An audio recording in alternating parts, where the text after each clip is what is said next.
Actually, hold on. Okay. Oh, yeah, I mean, let's go. Alrighty. Do it. Good morning, Vikings fans. This is the Vikings-Lions preview game, or preview show. That's a good start.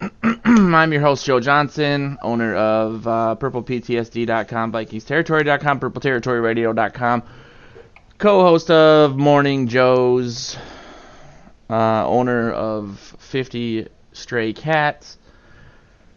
Here with Mr. Kirby O'Connor. That's me. Hooray! He is the managing editor of Purple PTSD. He's also the host of the amazing show about the labor, which I'm sure some of you have heard of. And he is also the host of Vikings on the Clock around draft season. But we are here, man. I will admit, before we get into some of the inactives and some other quick news and thoughts, I don't know how to feel about this game, to be completely honest with you guys. I saw about 50 people last night that know what I do for a living, and they were all asking me the same question, what are you thinking about tomorrow? And I genuinely do not know. You know, I want to be optimistic. You know, I want to keep riding the wave of positivity. But, you know, I still fear a regression to the mean from Mr. Kirk Cousins, especially considering his performance in the two road games the two division games that the Vikings have played on the road this season, which were obviously not his best moments as a professional. So I don't really know. I'll tell you at the end of this what my prediction is, and it may not be. I don't know what the ratio of optimism to rationality that will be, but I have a strong feeling the Vikings will win this game and should win this game. I mean, how do you feel, man, about where we're at? It's a hard one to feel confident about because it's still an NFC North game. Like, I want to feel good, and I want to feel good, like knowing that the Lions give up a ton of like yards and points. Yeah. But like, I will say I feel a lot more confident than some people who are posting about makeup calls for the Lions, like from the Monday night game in Green Bay, because that's just not how NFL officiating works. It's not like an umpire in baseball where they give you a bad strike one call and they give you a good like ball three call. It's not like that at all. I think it'll come even down NBA to, refs will do that sometime in the same game, though, like not a week later against a different opponent. Yeah, and I think the officiating should be mediocre, which is about all you can hope for in the NFL. Isn't that a testament to where the NFL's at with officiating right now, if that's what we're hoping for? Is mediocrity. Yeah, I mean, you can't hope for good, so... I suppose that's a really good point, but at the same time, like, we're just hoping that they don't blow it. And but I will say that nothing would surprise me more if the Packers somehow screwed this game for the Vikings based on just everything. So I guess we'll see. Yeah, we'll see how things shake out. But I mean, overall, I feel confident, which is like a hard, like it's a bad feeling to have before any Vikings game, because I felt confident before the Bills game last year, and that was probably the last game that I felt truly like confident before. Yeah. I felt kind of confident before the Raiders game, but still I was like waiting for the bottom to drop out, and I felt decently confident before the home opener, the season opener. But definitely the two biggest NFC championships in my lifetime, that out of the four, or there's been five in my lifetime, but I don't remember the first one, that I felt confident about. I mean, I felt confident in 98, but I had this whole scenario in my head in 2000 that if we avoided the Bucks and the Rams, we'd be okay. And then we did, and we played the Giants with Kerry Collins, and I was like, we're gonna kill them, that 41-0. And then the Eagles with the Foles. We're playing a backup. I don't care if it's in Philly. I'd rather play them than X or the other two teams. And look how that ended up. So yeah, confidence is not a good thing. Confidence is never a good thing as a Vikings fan. Yeah, it just gets you into trouble. Totally. You should always be ready for the heartbreak. Yeah, man, and I've said this on a couple other shows. My girlfriend is like converting from being a Packers fan to a Vikings fan, which I really appreciate. Just because it's hard in your late 20s to do that, but also because the Packers are having a great year, and she's literally looked at me and said, being a Vikings fan is exhausting. It's like an emotional roller coaster all the time. Like you can never just find like a nice little level to get. I feel good this week. It's just it's ugh. Anyway, the best I've ever felt being a Vikings fan was when there was a few years where like we were mediocre, and I knew we were going to finish like 8-8 or 7-9, and just every week was like, hey, if we play well, I'm going to be happy, and if we play bad, it's fine because I don't really care about it. Like we aren't going to make the playoffs and do anything. It's almost like that was the best I've ever felt. It's not dissimilar to what we just said about the refs. Like we just want it to be right in the middle. Nothing too crazy for people to complain about. Nothing too atrocious. Like with the Vikings, if they just hit aim low, shoot lower, I guess is the best way to put it. The inactives for this week, Cheryl, I think the biggest talker. I mean, Gideon's still out, but Cheryl's is a healthy scratch, which I find to be a little surprising. The word is that Mike Hughes will return punts, which should be fun to see, but. Cheryl's obviously is the best punt returner in team history. He's an elite punt returner. I think they did miss him earlier in the year. You saw a palpable difference, especially during the preseason, obviously, but they were trying out different guys. I haven't heard why they're doing that, like who the switch was made for, but I'm sure we'll find out. I get a little worried about. Was it a switch made to keep one of the linebackers active? Maybe, but you would think with Gideon being out, they wouldn't have to do that. But unless Brothers is Brothers back this week, and they're keeping. Yeah, he is. That's probably it. So yeah, and then they kept God, I don't know. I just. Hughes is still a little fresh off that. I'm sure. He's been medically cleared. His brace is off, so on and so forth. But he's also, I haven't seen him return punts myself.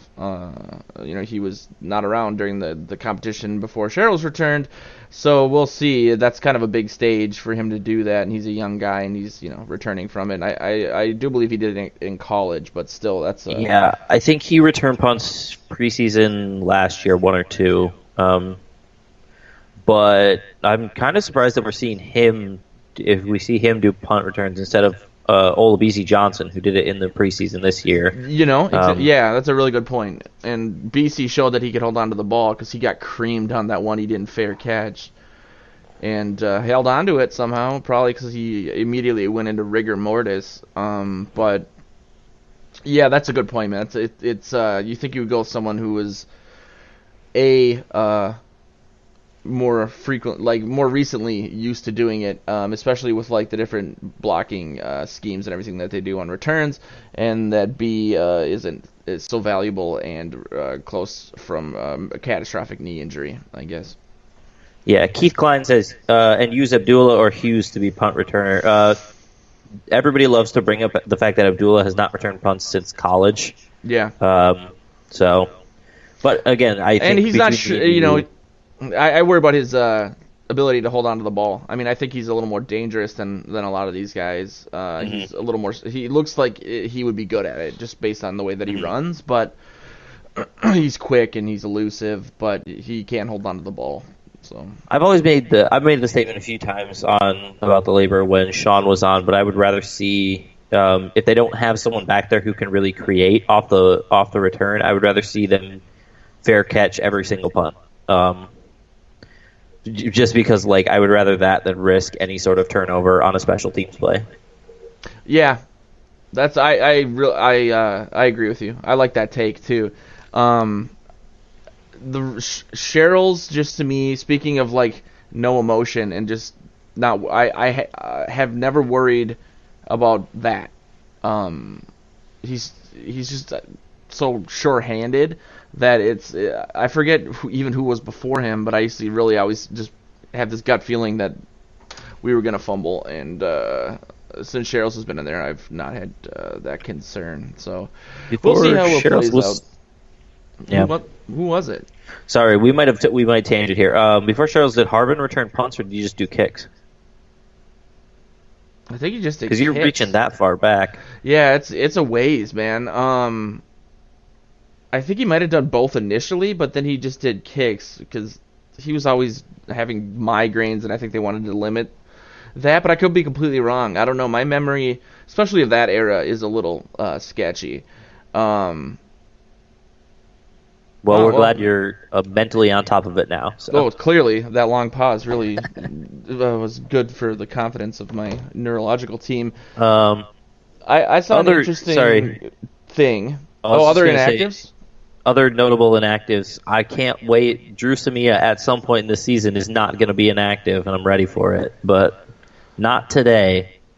Where do you stand on the Samia situation, either with people saying he should have replaced Elflein or should replace Elflein, or that he should have been active by now, especially with Klein being gone? I thought he probably should have been active last week, but it didn't matter. Like, I thought he should have been active just in case. I think Elflein is still the better option right now, just because he mentally is ready to play at an NFL level, maybe not physically sometimes. But I think Samia is incredibly raw, but I'm excited to see him get some reps eventually maybe. But I'm really surprised he wasn't active last week, at least to be there for in case anybody went down. But we talked about it about the labor this week, or maybe we just talked about it internally. I don't remember. I think it was on the show. Okay, yeah, we talked about it, how they just had Brett Jones as their only interior backup that was active, and then Rashad Hill was backing up both tackles. So they're playing it a little fast and loose, I think, with the idea nobody getting hurt, Totally. and I think they're really relying on Elflein being able to slide over to the center position if, God forbid, Garrett Bradbury goes down for any amount of time. But I can't really be mad about it because it hasn't affected them poorly yet. Yeah, not really enough to lose games. And Brett Jones is inactive. Oli Udo's inactive, who everyone loved in the preseason. Trying to look at the Lions if there's anyone super. Oh, Matt Not Stafford. really. Mike. I'm kidding. Mike Daniels is inactive. That's the only one that's somewhat big. But I don't know how much Daniels has even been playing this year. I'm going to be honest, I haven't checked up on the Lions' actual games, so any claims that I make are probably don't hold water. I'm just really excited about C.J. Anderson's has a chance for a breakout day. Inside joke. One thing I saw when doing a little bit of show prep was that the Vikings have the third biggest percentage shift should they win or lose this game in regards to the odds of them making the playoffs this year. So if they lose the game, their odds of making the playoffs go down 24%. Maybe that's how it works. It doesn't matter. It's a 24-point swing, so I don't think it's a 24. It could go up or down. The only other teams ahead of them are Philly and Dallas. So if both those teams lose, especially Dallas, since they're in kind of rough shape, their chances will be pretty rough. Philly's in rough shape too, especially with the schedule they have coming up. The next few games. Yeah, and it's surprising that it's those teams. I know that they are at 500, but that division is terrible. So you think that their odds, at least one of them, I guess, I don't really know the math behind it, but you think with the Giants and Washington being the other two teams that their odds wouldn't be that devastatingly. One of them was a 40% swing. Well, that's kind of that's kind of the nature of the NFL season, though, is that like since that division is close, every game could potentially mean those percentage points. But then again, like it doesn't by the end. That's like it. It levels itself out. So so I don't know who came up with that equation or algorithm, but it must have been relatively complicated for that very reason. There's just obviously it's going to be one team out of that division that makes the playoffs, and figuring that out mathematically is insane, and also probably proof that we live in a simulation, but that's a topic for my other podcast, Tinfoil Hat with Joe. A few keys to the game, running the ball and also passing the ball through the air. No, but running early and often, establishing the run game. Like you said, Mike Daniels isn't playing. That might help a little bit. The strength of the Lions is really its secondary, and outside of just the fact that they give up a ton of yards and establishing the type of game that Zimmer wants to establish on the ground, I think that running the ball and getting success there, since the Lions are bad against the run, will keep them a little more honest and not allow them to drop 7 or 8 guys into coverage, which they're going to want to do. I also think we should see a heavy dose of Mr. Madison, which I think is helpful, just in that, it as a change of pace guy, he seems to take advantage. He runs so damn hard that defenses really have to focus on him. They can't. He seems to pick up sneaky chunk yardage in each of these games so far this season. So he also, for a change of pace back, he's incredibly polished, which is something that I saw out of his college tape. Is he's very patient still, and he runs similar to Cook in that he runs like a professional running back. He's not just like a change of pace back who just he's going to hit the hole that you tell him to hit every single time. He can still make a cut or two, just to go off of the fact that he runs so hard. He's still a very polished runner of the football. Especially for a guy who's so young, and is still acclimating to the league. He was one of the steals of the draft. To get him in the 3rd round. I know he played for a smaller school that's about a decade removed from when they were kind of the fun team to focus on in college. But he had a ton of touches at Boise State, right? So he was a top 10 guy yardage-wise in the country. But he wasn't as well known as other guys. But I think he while he might, also be aging a little bit more. There's always that rule of once a running back gets to X amount of touches in their career, regardless of their age, whether everyone says when they hit 30 they're done, but that's also kind of around the time that they hit. I forget what the benchmark is for the amount of touches on their career that they start to really start to slow down or break down. So that's always a concern, but he's what the Vikings have been really looking for in a legitimate change of pace guy, or number 2 guy, like you said, Kirby. Going back even to Toby Gerhart, or you could say Latavius Murray, I guess, but he really played more as the lead feature back because of what was going on with Cook's injuries.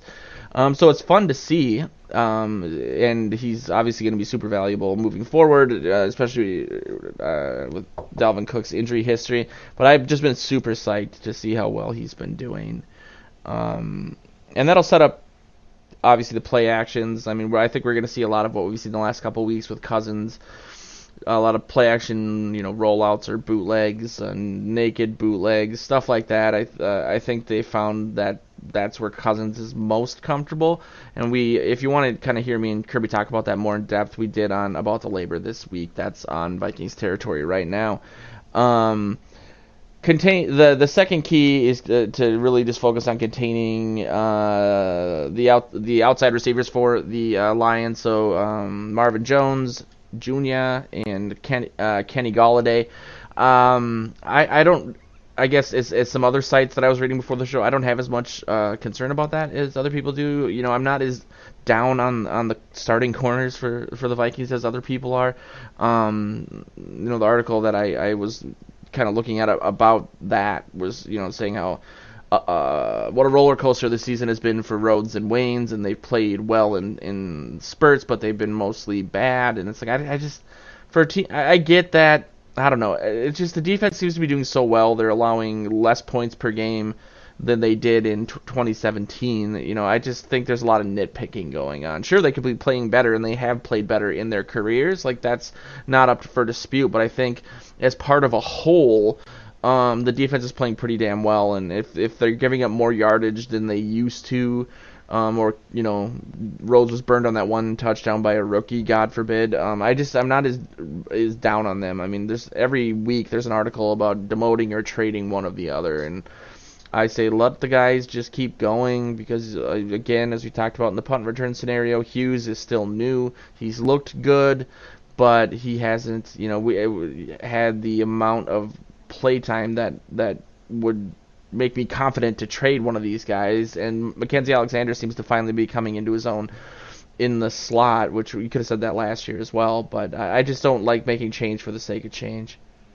Yeah, no, I don't think there's any and the key to containing the outside receivers as much as anything is getting to Stafford, getting Griffin and Hunter in there so that they don't Stafford can't set up and make all of his reads that he needs to, which the Vikings have done exceptionally well in the past.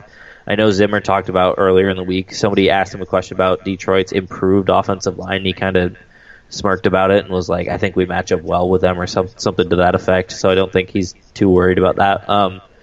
But just as much on that and talking about the cornerbacks is they've also been playing with a hurt Anthony Harris, which hasn't helped at all. Yeah. Because I think on a few of those ones, especially the one where Rhodes got burned in New York, Yep. Harris was supposed to have coverage over the top, and neither of them got there. Yeah. And Harris just hasn't looked great with his quad injury.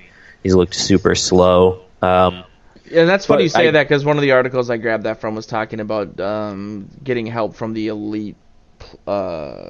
Obviously Harrison Smith, and then how elite Harris has been playing, and he was a breakout player last year, but yeah, he hasn't, and he grades super well on Pro Football Focus, but I don't know why exactly. I think that system is a little bit broken at times, especially with defensive backs.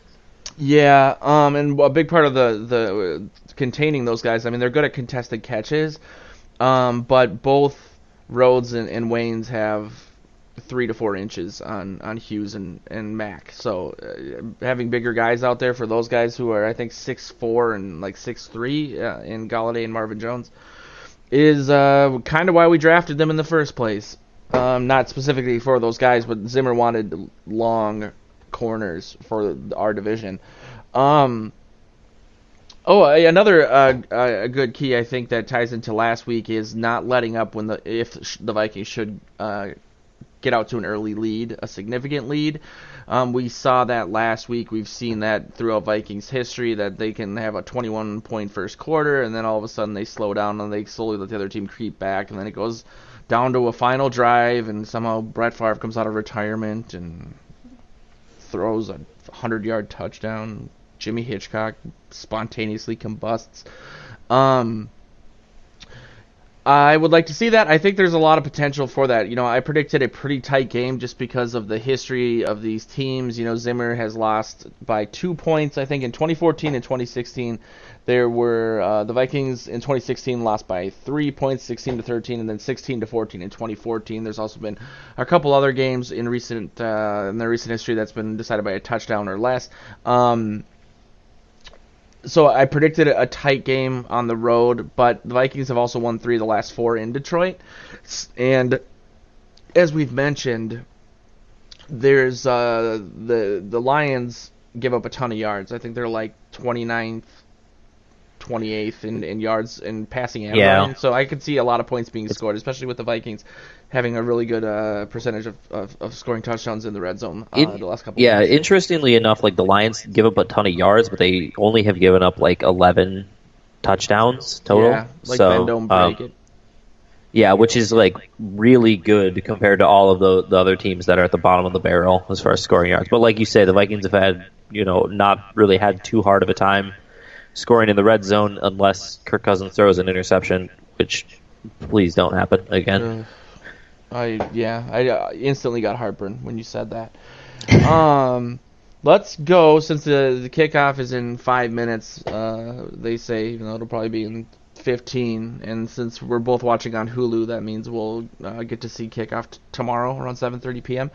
Joe Oberle will just fill us in the live, on the live chat, like what's happening. Pick a reason why you think the Vikings will win and what your score prediction will be. I'll let you go first. Thank you.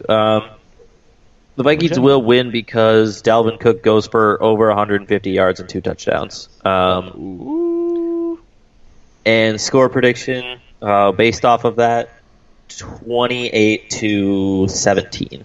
Okay.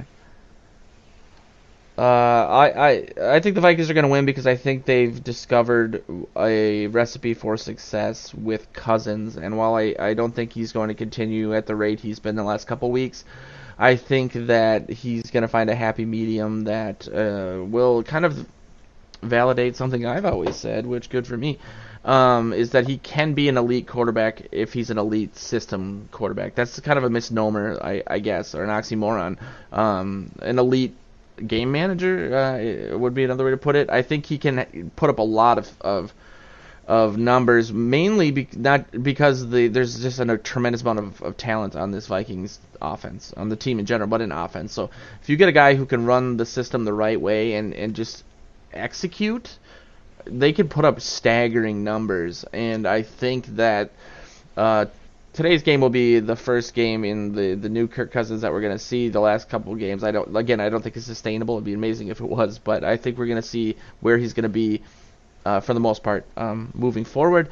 And my prediction on Morning Joe's, I think, was 24-21. I'm going to amend that and say it'll be, I'm thinking 31-17 Vikings.